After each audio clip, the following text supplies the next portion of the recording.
Арбаңыздар урматтуу Манас телеканалынын көрөрмандары, сиздер менен биргеликте тема көрүүсү. Жана сиз өзүңүздөр билгендей, бизде кыргыз элинде айтып коюшат эмеспи, биринчи байлык ден соолук деп.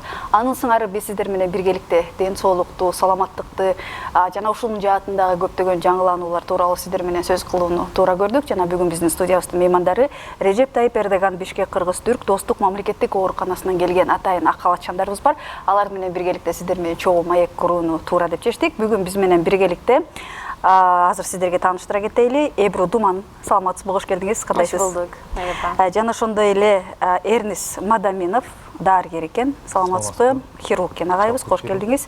Жана ошондой эле Жихат Генч, уролог врачыбыз. Саламатсызбы, кош келдиңиз. Кош болдук. Кандайсыздар? Жакшысыздарбы? Teşekkürler. İlk önce ben geçende de biz beraber görüşmüştük. Bu programda böyle sağlık hakkında konuşmaya çalışıyoruz. Siz de demiştiniz ki bizim böyle hastanemizde yeni teknoloji söz konusudur. Yeni teşhis koymada daha erken teşhis koymada güzel oldu, yani daha verimli olduğu için bu yüzden çok çalışıyoruz demiştiniz ve geçen de diyemeyip de aklınızda kalmış olan şeyler varsa şimdi oradan başlayabiliriz Ebu. Evet. Biz bir branş ve dal hastanesiyiz. 79 yataklı bir hastaneyiz. Geçen seferde de başhekimimiz anlatmıştı. Teknoloji olarak tıbbi cihaz ve donanım açısından doluyuz.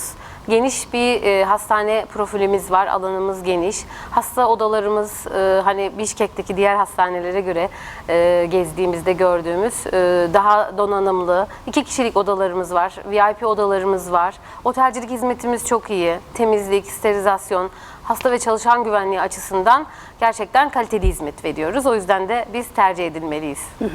Абдан жакшы экен, урматтуу көрөрмандарыбыз, биз сиздерге тааныштырып ошол Режеп Тайип Бишкек Кыргыз-Түрк Достук мамлекеттик ооруканасы тууралуу сиздерге айткан болчубуз.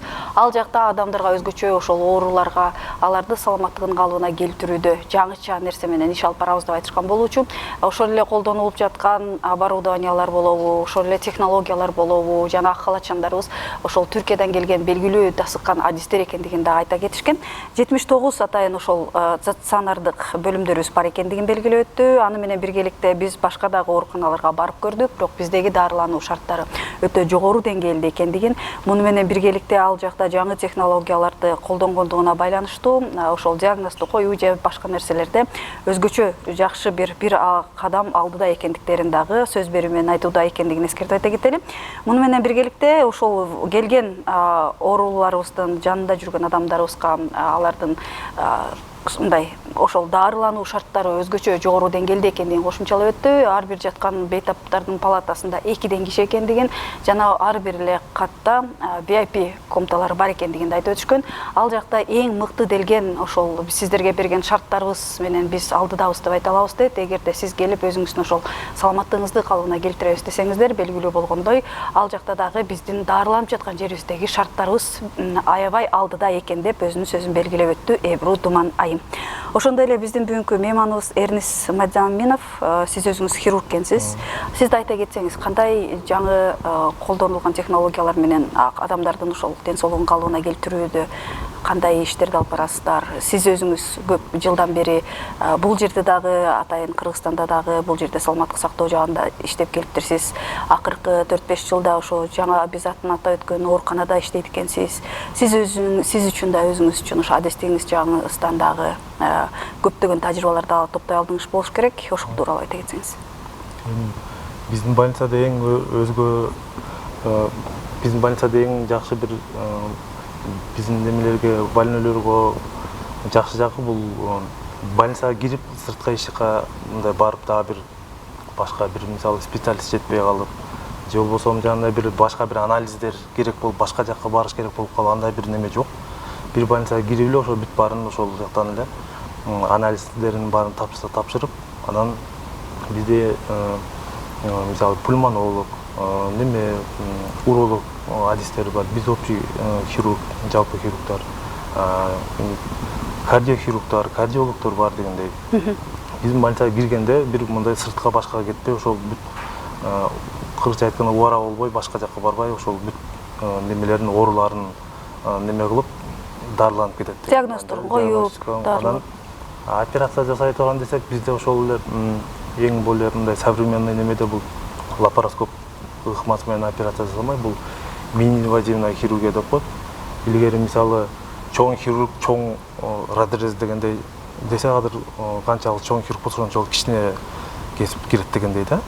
Ошондуктан мындай дарылап жатканда, операция жасап жатканда мурункудай баардык жерин ачып албастан кичинекей кичине жерин бир 3-4 тешик менен кирип, каалаган операцияны жасап, буюрса ошо менен чыгып. Мисалы эртең мына бейтап операция болсо, обедтен уже туруп басып. Экөөнүн айырмасы кандай болот болду экен? Эмне себептен биз сиз айтып жаткан дарылануу ыкмасына өтсөк дагы жакшы деп ойлойсуз? Эми эң биринчиси бул орусча айтканда травматичность. Чоң кесилип, жана неме болуп калса, больнойго эң биринчиден ошо травматичность. Анан операциядан кийинки өзүнө келмей калбы дагы бир мындай кыскарат дегендей мааниде айтсак болот. Эмне дегенде айтып кеткендей эртең менен жасасак, мисалы обедтен кийин эле бир 4-5 уже туруп басып, бейтаптар өзүнүн мындай обычный неме болуп калат дегендей. Саламаттыгына батыраак. Батыраак. Анан эртеси эле уже буюрса чыгартсак болот. Анан мисалы эми хирургияда деле ар кандай немелер болот да, мисалы лапароскоп менен киргенде жана камера 20-30 эсеге чоңойтуп көрсөтүп берет дегендей да. Ал жакта бирдемке баягы көбүнчө биздин элдер айтат, бирдемкени унутуп калды же дагы бирдемке дей берет. Андай бир кала турган бир условия жок да. Бүт баарын көрүп, жакшылап тазалап, неме болуп чыгат андай бир. Ушул жерден кечип коңузчу, мындай өзүм мындай кызыгып кеткен үчүн суроо бергим келип атат. Сиз айтып атпайсызбы, бир нерсе унутулуп калышы мүмкүн деп. Ушул чын эле болчу эле мындай практикада? Элдер ошентип илгертен ошону көрүп калышканда, анан ошол мааниде айткан. Өзүңүз үчүн кандай жаңыланууларды ала алдыңыз? Жаңылануу ал жакта бизде, мен жалпы хирург болгон үчүн ал жакта дагы бөйрөк трансплантация операциялар жүргүзүлөт 2013 бери. Тарыхый, Кыргызстанда биринчи жолу. Уже бир 15 трансплантация жасалды. Анан буюрса жакшы, натыйжалар жакшы. Анан ал жактан эки мындай айтканда школа келет, Билкент менен Этилик деген больницадан келишет. Эки жактардан профессор, доценттер келет, өзүнүн группасы менен келет. Анан ар бир школанын чын айтканда чын мындай подходдору жакшы дегендей. Подходдору башкача, ар бири биринен өтүп, бири мындай жаңы ыкмалар менен жасайын деп аракет кылышат. Анан бизге менче экөөнү тең көрүп мындай опытыбызга да жакшы деп ойлойм. Тажрыйбаңыз үчүн да жакшы. Сиз өзүңүз мындай салттуу билимди алып турсуз да, бизге чейин Совет убагындагы учурдагы билимди. Мен 2011 медакадемия, биздин медакадемия Иса Акмамбаев атындагын бүткөм. Андан кийин 2011-2013 биздин биринчи больница Фучик көчөдө жанындагы больницада ординатураны бүткөм. Андан кийин 2013-2016 ал жакта аспирантурада окуп, андан кийин ошол жактан кандидатский диссертациямды жактап, анан конкурстун основада биздин Кыргыз-Түрк больницага келип калдым. Ошол жакта иш алып барып келе жатасыз. Абдан жакшы экен. Анда эмесе кийинки сурообузду Жихат Кенч коногубузга берсек, сиз илк дефа келдиңиз Кыргызстандан. Evet. Yani buradaki, yani kendinizi tanıtır mısınız? Yani nereden bilim okudunuz, nerede çalıştınız? Ben Cihat Genç, üroloji ve androloji uzmanıyım. 3 yıldır üroloji alanında uzmanlık yapıyorum. Eğitimimi İstanbul Eğitim Araştırma Hastanesi'nde yaptım. Daha sonra devletin zorunlu hizmetini gerçekleştirdim. Oradan sonra da buraya geldim. Eğitim sırasında tabii biz eğitim araştırmada normal üroloji ihtisasını alırken de bir 3-4 ayda İtalya'da androloji üzerine bir observer görevi aldım. Eğitimimizi o şekilde tamamladık. Tabii Türkiye'de biz eğitim alırken özellikle Avrupa ve Amerika rehberleri üzerine eğitim alıyoruz ve tüm çalışmalarımızı, eğitim değerlendirmemizi ona göre yapıyoruz. 2,5 aydır da yaklaşık olarak hastanemize görev yapıyorum. Devletimiz burada üroloji konusunda da hani gerekli tedavi ve yöntemlerin uygulanması için bir altyapı oluşturuyor. Onun için de burada görevliyim şu an. Урматтуу көрөрмандарыбыз, биз сиздерге айта кетели, бүгүн сиздер менен биргеликте ошол Режеп Тайып Эрдоган Бишкек Кыргыз-Түрк достук мамлекеттик ооруканасынан келген адистер менен маек куруудабыз. Жаңы эле биз сиздерге сөзүн атап өткөн ооруканадан келген Жихат Кенч, бул өзү уролог экен кесиби боюнча, жана бул өзүңүздү тааныштыра кетиңизчи биздин көрөрмандарыбызга деген сурообузга жакшы жооп берди. Албетте дейт, мен Стамбулдагы университетте окуганмын дейт, андан кийин билимди жогорулатуу үчүн Италияга да барып эмгектенип келгендигин белгилеп өттү.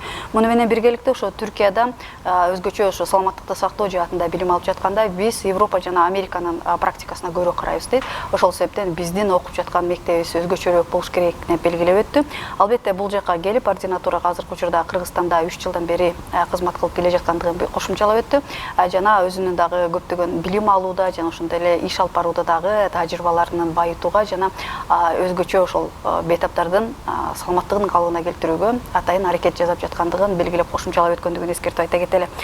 Биз сиздер менен биргеликте дагы ушул Кыргызстандагы эң мыкты делген ооруканалардын бирөө болгон ошол Түркиялык мамлекети бизге ачылып берилген жана ал эки мамлекеттин ортосундагы өзгөчө саламаттыкты сактоо жаатында жакшы ролду алып барып келе жаткан Режеп Тайып Эрдоган Бишкек Кыргыз-Түрк достук мамлекеттик ооруканасынан келген адистерибиз менен сөз кылып жатканыбызды эскертип айта кетели.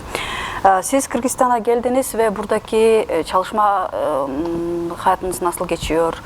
Nelerle gördünüz? Yeni bir şeyler de aldınız mı? Buradaki hastalar hangi problemlerle daha çok sık böyle karşılaşıyor? Önerileriniz nedir?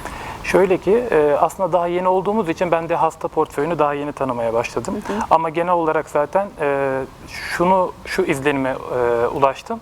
Hastaların özellikle Türkiye'de şimdi biz hastaların genel olarak 50 yaş üzerindeki erkeklerin rutin bir takibi vardır. Ve siz isteseniz de istemezseniz o hastalar zaten sizi ziyaret ediyor. Ama Kırgızistan'da böyle bir üroloji alanında bir takip protokolü yok. O yüzden aslında bizim açımızdan da Kırgız dostlarımızı bu şekilde yönlendirmek ve tedavilerini, takiplerini yapmak için bir altyapı oluşturmaya çalışıyoruz. En başta 2,5 aylık döneminde Kırgızistan içerisindeki deneyimlerime baktığımda daha çok prostat hastaları, prostata yönelik iyi huylu ya da kötü huylu prostat hastalıklarıyla ilgili başvuru daha çok oldu.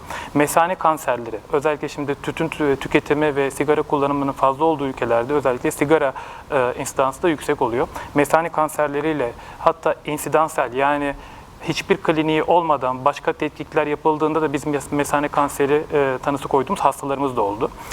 Bu portföyde de ülkemizden gelebilecek cihazlar ve yeni teknik donanımlarla hastanemizi donatmayı planlıyoruz ve o altyapıyı oluşturuyoruz. İnşallah en yakın zamanda da bu altyapıya sahip olmuş olacağız. Onun dışında böbrekte kist takiplerinin çok olduğunu görüyoruz. Özellikle böbrek kistleri, eskiden böbrek kistleri ya da tümörleri çok kötü bir evredeyken yakalanırdı. Ama yeni şu anki dönemlerde çok fazla cihaz ve teknik takiplerin yapılmasından dolayı daha erken tanılarda, daha erken evrelerde tanı koyabiliyoruz. O yüzden özellikle hastalar bir ultrason ya da bir görüntüleme yöntemlerinde gördüklerinde biz onu takip protokolünü alıyoruz.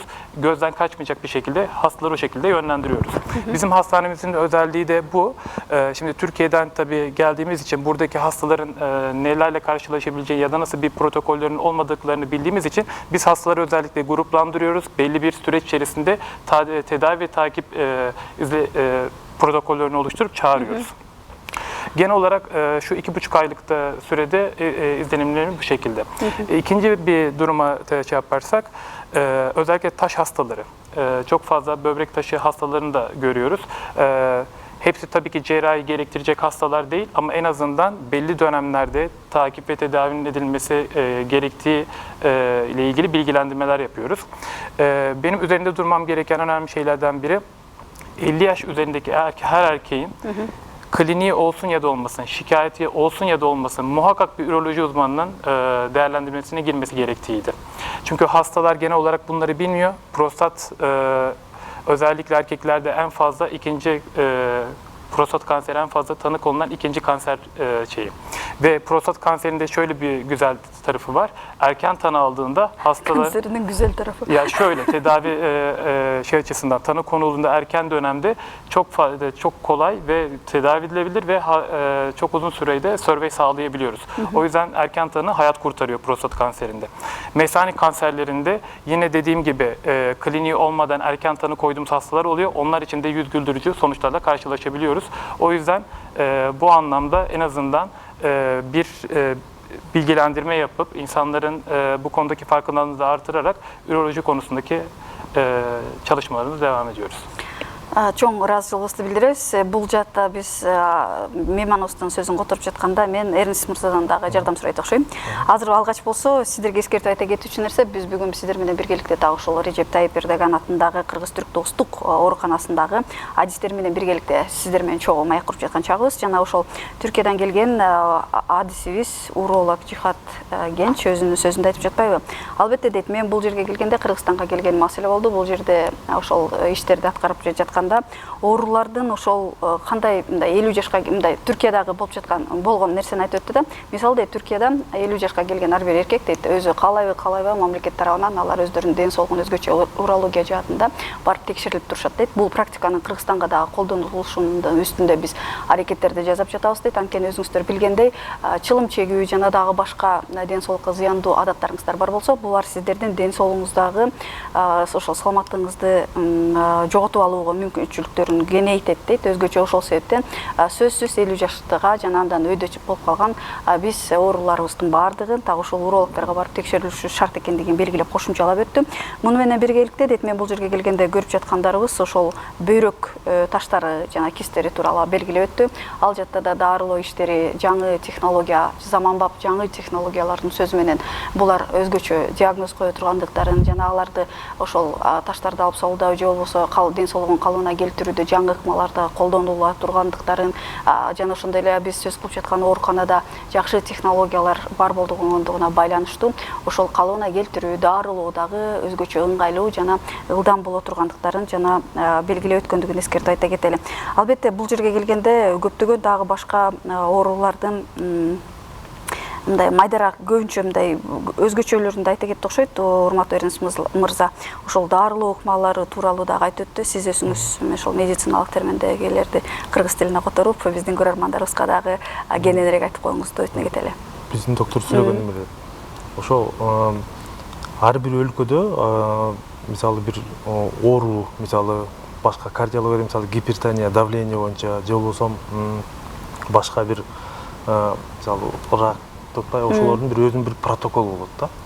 Дарылуу протокол. Дарылуу протокол болот. Анан мисалы 50 жаштан 60 жаштан өткөндө ар бир учетко туруш керек деген мааниде да. Буларда жанагындай страхование, медицинский страхование деген бар. Алар 50 жылдан кийин каалайбы каалабайбы ошол бүт обследование өтүп, ошол урологический жагынан астынан ошол рак простаты болот, ошол жагдан өтүп турушат. Анан ал дагы айтып кеткендей, ошол эрте ошол өтүп турган, ошону эрте диагноз коюп, эрте дарылаган дагы оңой болот дедет. Анан ошондо дагы баягындай эффективный болот дейт да, дарыланганча. Анан бул жакка келгенде да ошо ар бир биз больнойлор менен жагын келгенден кийин больнойлордун баарын баягындай учетко алып, группа менен бөлүп неме кылып атам дейт. Анан бизде өзгөчө бөйрөктө таш, киста оорулар дагы көп экен дейт. Алар дагы бир определенный бир убакытка чейин деп мен бул жакта болгонумда неме кылам дейт, наблюдать этип турам дейт да. Анан ошого жараша анан кандай эмне жасаш керек, кандай жасаш керек, бир өзүм да бир сунушум кирип, бир биздин больница бир протоколду киргизген аракет кылып атам дейт. Ошо менен эле биргеликте баардык оорунун алдын алуу бул албетте эрте диагноз, эрте пайда болуу, мындай көрүп билиш дейт. Ошол себептен биздин жалпы көрөрмандарыбыздын баардыгын өзүңүздөр дагы ошол мал менен ден соолугуңузду каратып турушуңуздар керек экендигин, өзгөчө 50 жашка чукулдап калган эркек мырзалардын дагы урологторго сөз жок, барып көрүнүшү керектигин эскертип айта кеткендигин кетели. Бул себеби бул өзүңүздөр билгендей рак болсо дагы, башка илдет болсо дагы аны эрте билсек, аны дарылоо дагы өзгөчө оңой жана эффективдүү болор. Ошол эле учурда сиздин саламаттыгыңызды калыбына келтирүү жана муну менен биргеликте каражат жаатынан дагы кечиресиздер көп жоготуу болбой тургандыгын эскертип айта кетели. Чын эле айтып коюшат эмеспи, мындай ооруну жашырсаң өлүм эмне дечү эле? Өлүм ашкерелейт беле? Туура айттым окшойт. Эгер жаңылыш айтып алсам, мен азыртудан биздин көрөрмандарыбыздан кечирим сурай кетмекчибиз. Жана ошондой эле Эбир Удумандагы сиз өзүңүздүн сөзүңүздө да айтып калдыңыз, биздин ооруканабызда отель gibi дедиңиз. Орда келен биздин хер хасталарыбызды, хаста gibi yanındaki insanlarımıza da böyle iyi bakmaya çalışıyoruz dediniz. Bu hakkında daha böyle geniş bildirseniz. Hastanemizde temizliğe çok dikkat ediyoruz. Hijyene, sterilizasyona çok dikkat ediyoruz. Aynı zamanda refakatçilerimiz için de bu özeni gösteriyoruz. 3 öğün yemek veriyoruz, sıcak yemek veriyoruz. Hem hastaya hem refakatçiye hem çalışana. Birçok hastanede burada gördüm ben, konuştuğumuz hastaneler de oluyor. Refakatçilere yemek verilmiyor, çalışanlara yemek verilmiyor, özel hastaneler de dahil. Hani bunlar bizim bir tık üst olduğumuzu da gösteriyor. Gerçekten hem çalışan memnuniyeti hem de hasta memnuniyetine önem veriyoruz. Yine hocam da bahsetti, üroloji alanında da Sağlık Bakanlığımız tarafından yeni tıbbi sarf malzemelerimiz de gelecek. O yüzden hocamın ameliyatları ve tanı tedavi anlamında daha da genişleyecek. Bu kapsamda da şu anda hizmet veriyor, poliklinik hizmetimiz veriliyor, başlandı. Ama Cihat hocam daha da çok çalışacak inşallah. O yüzden gerçekten önemli konu erken tanı. Hastalarımızı o yüzden bekliyoruz polikliniğimize. Чоң рахмат. Урматтуу биздин көрөрмандарыбыз, сиздерге айта кетели, биздин бүгүнкү келген мейманыбыз айтып жатпайбы? Албетте дейт, адамдын ден соолугун калыбына келтириш үчүн шарттар дагы өтө маанилүү дейт. Эгерде ошол сиздер келип дарыланып жаткан жерген палата жаркырап турса, таптаза болуп турса дейт, биз анткени буга өзгөчө көңүл бурабыз дейт. Жана ошондой эле бул жерде дагы бул практика көп жок дейт Кыргызстанда. Биз жаңап келип кош көргөздүктө иштетип алып барып жатабыз десек болот дейт. Булардын бир катары ошол иштегендер үчүн дагы жана ошол оорулуунун жанында жүргөн адамдар үчүн дагы 3 маал акысыз тамак бериле тургандыгын белгилеп өттү. Бул биз үчүн өтө маанилүү дейт. Биз өзүбүздүн ошол иштеп жаткан адамдарыбыздан, келген адамдар, ошол бейтаптарыбыздын жанындагылардын дагы мындай көңүлү жакшы болуп, ошол жакшы жерде дарыланса, менин оюмча өздөрүнүн саламаттыгына батыраак жете алат болуш керек деген өзүнүн пикирин айтып өттү. Жана албетте жакынкы учурда дагы ошол өзгөчө урология жаатында Түркия мамлекетинин саламаттык сактоо министрлиги тарабынан дагы атайын берилүүчү жардамдар келгендигин, жана бул жаатта биздин бүгүнкү студиябыздагы меймандарыбыздын дагы көптөгөн аткаруучу иштери бар экендигин кошумчалап өттү.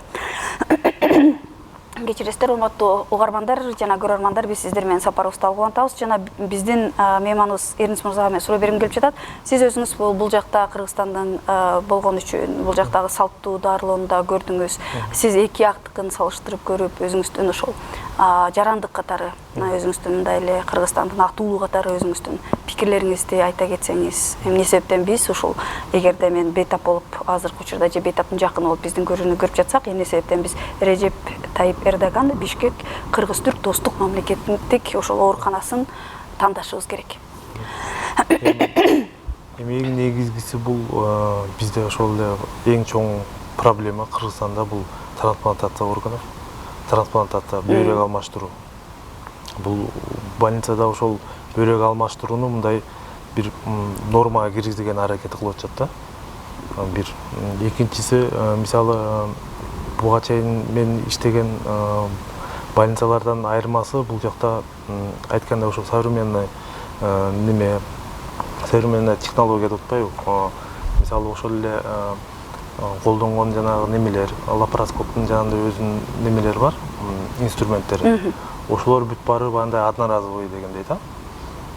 Анан эмне банда жаңы нерселер керек болсо, эмнелер жаңы бир-бирдеке керек болсо, мисалы требование жазып, банда керек болуп атат, мондай десең, барын условия түзүп берет деген мааниде да. Анан мисалы ошол эле баягы бөйрөк трансплантацияга келсек, бөйрөк трансплантацияда мисалы башка өлкөгө кетпей бул жакта жасалган дагы эң бир мындай чоң бир немеси деген жардамы деген мааниде жетишкендик деп болот. Аны ошол мисал үчүн айтып жатпайсызбы, органдарды алмаштыруу депчи, биз ошол өзүбүз билебиз, буга чейин да кабарларда айтканбыз, ошол Режеп Тайип Эрдоган атында Бишкек Кыргыз достук ооруканасы, мамлекеттик ооруканасында бул иш болгон депчи. Алмаштырган албетте бул жакшы бир көрсөткүч, көрүнүш дегендей. А бирок ошолорду калыбына келтирүү, алар ошол бейтаптарды дайыма ошол учетко алып карап туруу жааты тууралуу да айта кетсеңиз. Анткени ошолдор сиз айткандай башка мамлекетке барып алмаштырып келип, бирок бияка келгенден кийин жакшы карай албай калгандыгы үчүн дагы мындай өлгөн адамдар, мерт кеткендер жок эмес да.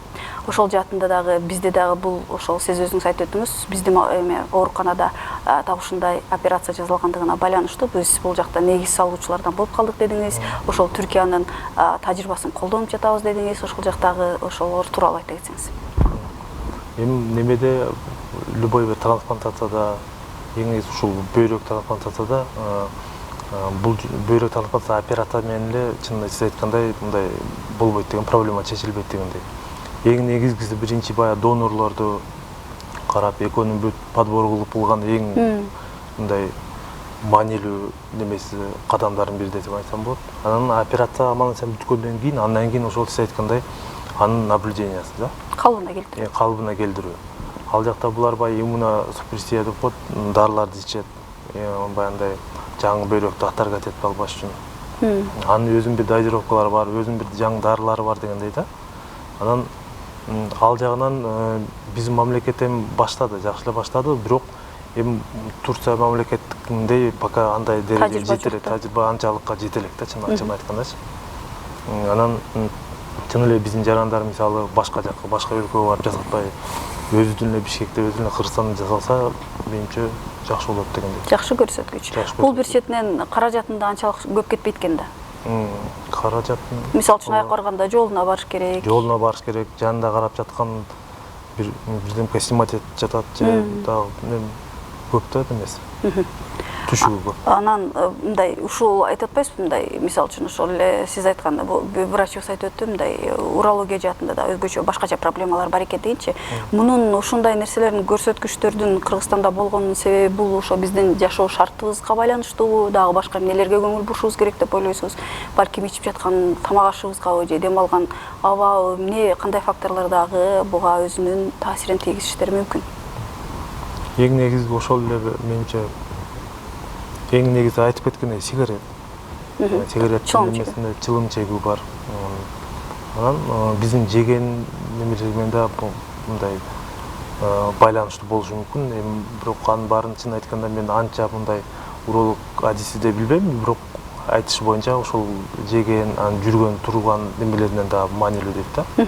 И алдын ала алуу орунучу, мисалы жөн эле простатитти да убагында дарылап койсо, ал баягы ракка чейин алып барбайт деген мааниде да.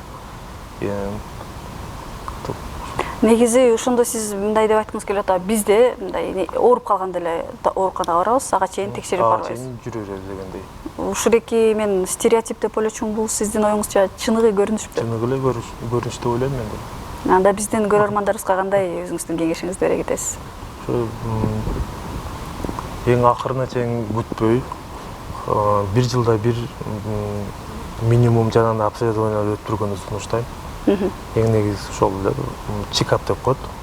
Мисалы Турцияда деле өтө сонундай кездеше турган нерсе чекап деп коет. Ал бир жылда бир ооруйбу, оорубайбы же бир мындай бир жалыктар барбы жокпу, больницага барып, общий обследование бир жылда бир өтүп турушат. Ошол эле жана мисалы аял кишилерде деле бир жылда бир маммография өтүш керек, антиги бу деп турган. Аларда бир мындай бир программа алып көп пропагандировать этиш керекпи? Ошондой кылып бир ошондой элге жеткизиш керек деп мааниде. Мындай оорупканда барбай, алдын ала текшерилип жылына бир жолу турса, бул жакшы деп ойлойм. Жакшы көрсөткүчтөрдү берет, жана сиз айтып өткөндөй чоң ооруларга жол ачпайт деген өзүңүздүн жакшы кеңешиңизди берип өттүңүз. Чоң рахмат. Жана ошондой эле биз Жихат Генчке да өзүбүздүн сурообузду бере кетсек, сиз бөлө дарылоо деген эмне эле? Тедави yöntemlerinde yenilikleri getirdi ya Türkiye, çünkü Türkiye'nin tecrübesi bizimkiye göre daha çok farklı olduğunu görüyoruz ve biliyoruz. Ve siz bizden şimdiki izleyicilerimize nasıl bir tavsiyede bulunurdunuz? Genç nesil, siz dediniz ki 50 yaşındakileri söylediniz. Gençlerimize ne diyorsunuz? Nasıl bir tavsiyede bulunuyor? Nasıl bir tavsiye vereceksiniz? Ben Türkçem gitti. Alişer geçir koycu. Şimdi şöyle anlatalım. Aslında sadece şimdi üroloji branşına baktığımızda sanki sadece erkeklerin sıkıntılarıyla ilgilenen bir branş gibi görünüyor ama aslında realitede öyle değil. Biz evet prostat değerlendirmesine baktığımızda evet 50 yaş üzerindeki kişilerde daha çok problem yaşıyoruz. Çünkü prostat isteseniz de istemeseniz de yaşla beraber büyüyebilen bir organ. Ve belli bir yaştan sonra artık semptom, şikayetler oluşturmaya başlıyor. Peki gençlerde bir sıkıntı olmuyor mu? Tabii ki oluyor. Sonuçta bir seksüel seksüel aktivitenin olduğu yaştan sonra prostatla ilgili sıkıntılar oluşabilir. Enfeksiyonlar oluşabilir. Dediğimiz gibi mesela prostatit çok sık görülen, gençlerde çok büyük problem oluşturabilen bir hastalık. Aynı zamanda da tedavi edilmediğinde de kronik hale geldiğinde de sanki 50 yaş üzerindeki erkek gibi işeme problemleri yaşatabilen bir hastalık.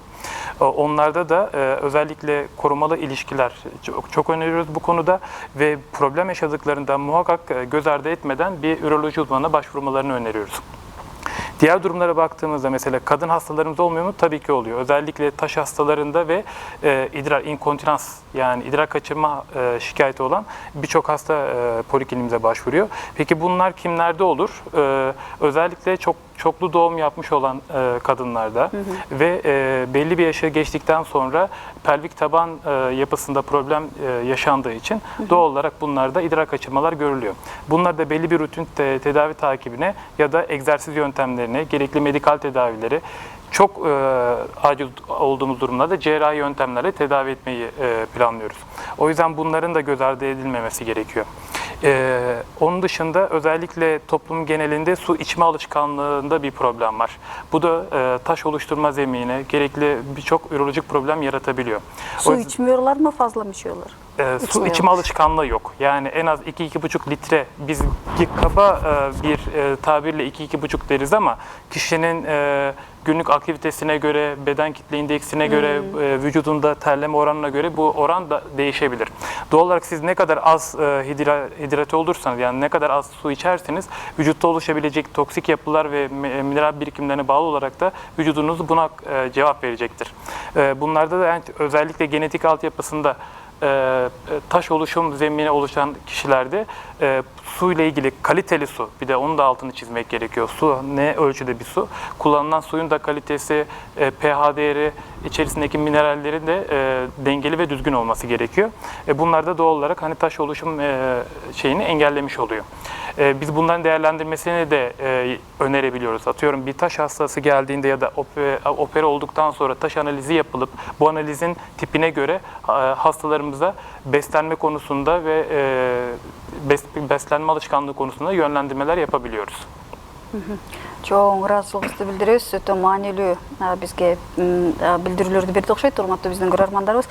Так ушул биздин уролог врачыбыз Жихат бейге сурабадыкпы? Дагы кандай кеңештерди берет элеңиздер? Дагы кандай бизде мындай саламат жаатында кандай көйгөйлөр бар деген сурообузга айтып жатат. Албетте деди, бизге урология десе эле эркек кишинин эле оору мындай доктуру деген сыяктуу ой бар дейт. Андай эмес экендигин белгилеп өттү. Албетте деди, эркектерден өзгөчө ошол өздөрүнүн жыл сайын барып көрүнүп туруштары шарт дейт. 50 жашка чейин жана андан мурун мындай жогору болгондорду дагы белгилеп өттү. Ал эми ошол жаш жигиттердин жеткинчек болуп балакатка толгондон кийин ошол жыныстык сабаттуулугун дагы жогорулатыш керек экендигин, инфекциялык дагы оорулар, илдеттер бар экендигин, сөзсүз урологторго кайрылып көрүнүп туруштары шарт экендигин белгилеп кошумчалап өттү. Муну менен биргеликте ошол аялдардын, аял кишилердин арасында дагы көптөгөн ошол көйгөйлөр бар экендигин, ошол бөйрөктө болгон таш болушу мүмкүн, аял жакта болгон кист болушу мүмкүн, ошол тууралуу да белгилеп өттү. Аялдардын ошол өзгөчө көп балалуу болгондордун арасындагы ошол ар кандай көйгөйлөрүн жана аларды кантип жеңсе болот тургандыгын, балким аларга жөн эле ошо дарылоо, кандайдыр бир медициналык жактан жардам бергенде дары берип, же болбосо операция жолу менен дагы көптөгөн көйгөйлөрдү мындай кетире алыша тургандыгын белгилеп өттү. Бул албетте ошол дагы муну менен кошумчалай дагы ошол биздин калкыбыздын арасында суу көп ичпей тургандыктарын белгилеп өттү. Бул сууну көп пайдаланбоо адамдардын арасында өзгөчө ошо бөйрөктөрдө ташты пайда кылышы мүмкүн дейт. Ошол себептен албетте сууну көп ичишибиз керек экендигин кошумчалап өттү. Муну сиздер өзүңүздөрдүн жашооңуздарда өзгөчө бир көндүм катары киргизип алышыңыздар шарт экендигин кошумчалады. Албетте деди, бул ошол эле ичип жаткан сууңуздун сапатына да көңүл буруңуздар деди. Анын ичинде минералдар барбы, pH кандай, ошонун баардыгына көңүл буруп сууну көбүрөөк ичиш керек экендигин кошумчалады. Жана муну менен биргеликте дагы ошол операция жасалгандан кийин эгер бөйрөгүңүздө таш бар болсо, ал ташты алып, анан аны дагы анализдеп, балким сиздин ошол тамактануудагы кандайдыр бир диеталарды кармашыңыз керекпи, же болбосо дагы бир эмне кылышыңыз керек, ошол тууралуу дагы өзүңүздөрдүн кеңештерин белгилерин айтып өттү. Жана ошону менен биргеликте биздин бүгүнкү врачтарыбыз эң башынын сөзүнүн башында айткандай эле, албетте дейт, кандай илдет болбосун, анын эң маанилүүсү бул башында дейт, күчөп кеткиче чечекти дейт. Ошол себептен сиздин саламаттыгыңыз ордунда болсо дагы жылына бир жолу ак халатчандарга барып анализдерди тапшырып бир сырадан көрүнүп коюшуңуздар шарт экендигин жана бул өзүңүздүн жашооңуздагы көнүм катары кабыл алышыңыз керек экенин кошумчалап өттү.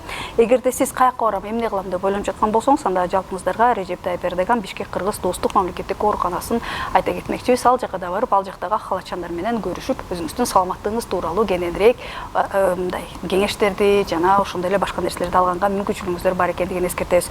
Ал эми биз болсо программабыздын аяк жагында дайыма эле берилип келүүчү суроолорубузду бере кетели.